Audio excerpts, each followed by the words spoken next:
scene. Okay, this recording, you may begin, sir. All right. I'm Tom McGonigal. I served in World War II in the Air Corps, which later became the Air Force, and I enlisted in June 1943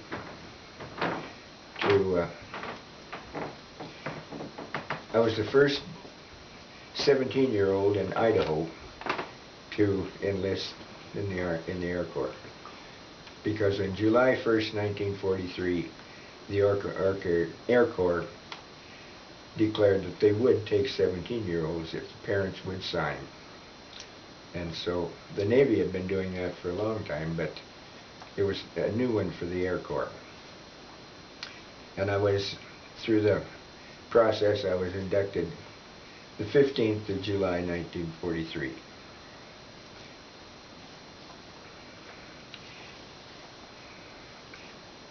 Now, to see these things, I need my glasses. Does that matter?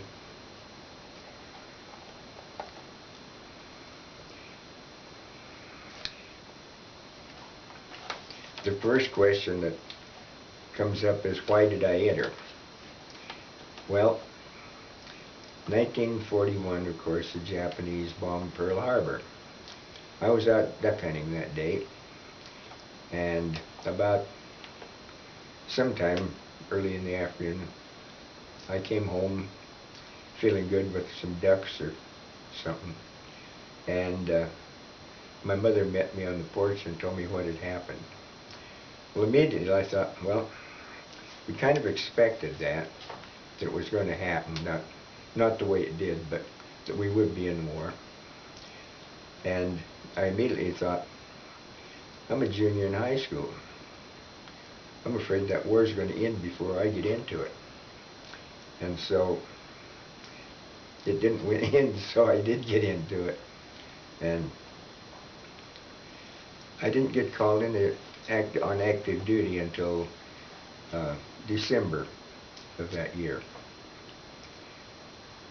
where I went immediately to Salt Lake, get processed into the service, got outfitted with clothing and uniforms. After 6 days there, sent to Buckley Field in Denver, Colorado. And there I went through 6 weeks of basic training, where on bivouac, the last week of our basic training, we were out in a remote area with very few amenities, and I caught 3-day measles. There were 2 epidemics going on at the base. One was scarlet fever, the other was German measles. So I went in one morning to this sick call tent, where I think the doctors that went out there, were being chastised for some reason. I'm not sure of that, but I'm reasonably sure because of the way the guy acted.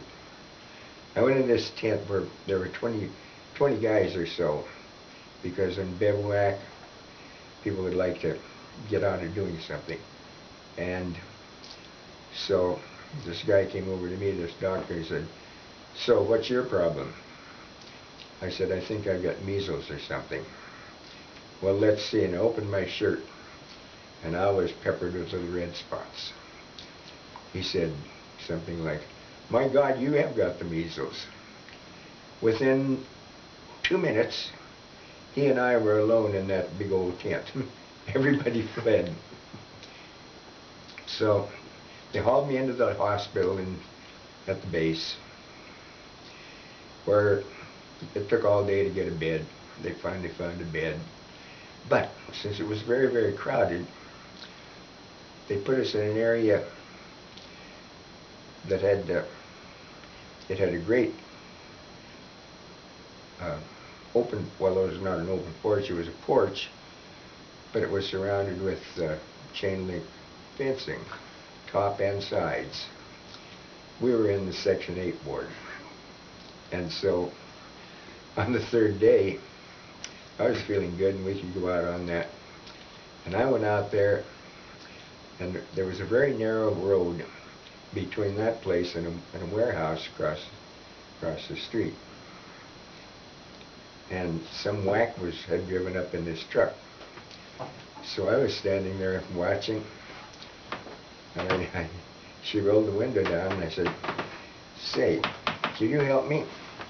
"Well, yes, what can I do?" I said, "I need a pliers. Can you get me a pliers?" And so she started looking in that outfit, that truck, for pliers, didn't find one. And about that time, this guy came out with something to put in her truck, and she talked to him. When she looked back up, I was hanging about halfway up that stuff, shaking the things. And he told her, apparently he told her where I was and what was going on. She wouldn't look up again. I could never get her to look back up. Well, after 6 weeks, I was out of the hospital. I went back to the orderly room to see what might be going on, and I found out that I was listed as AWOL for 3 days, and we were supposed to be leaving the next morning to go to Las Vegas for gunnery school. So I had to get somebody to verify the fact that I was in the hospital. They didn't verify anything about Section 8 ward, though. Could we stop for